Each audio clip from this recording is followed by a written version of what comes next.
So what about the old recruitment flow? Today, in many LCs, we have the reality that there are actually 2 recruitment peaks, which are in November and May. So there are 2 realization peaks for the EPs because they want to go abroad in February and March, or the other peak would be in August and September.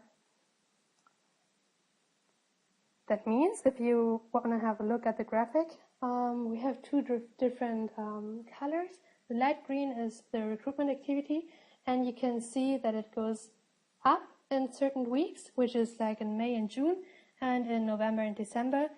These are the weeks when you have all your information booth, info evenings, lecture visits, and so on. And then suddenly there's like a stop, like a deadline, and the marketing team doesn't do anything anymore because they already did the work. And the darker green, you have the realization times. So the EPs who go abroad in August and September, they're often recruited in the winter.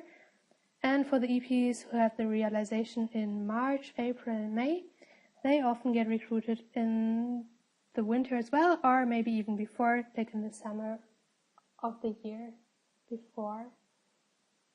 So what does this flow actually mean? You have an extreme workload for both marketing and OJX because they have some weeks during the year where they do all the work, like the marketing team doing all the flyer sheets and information evenings and information booth, and then OJX taking over, doing all the selection, then raising, matching, and so on.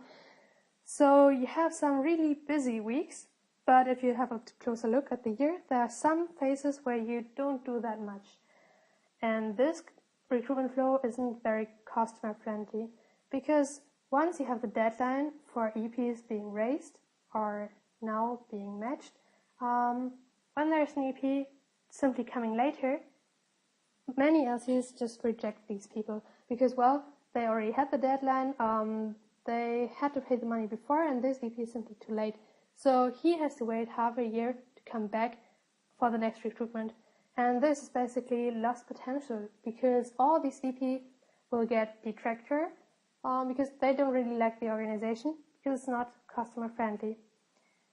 What can we do about these problems?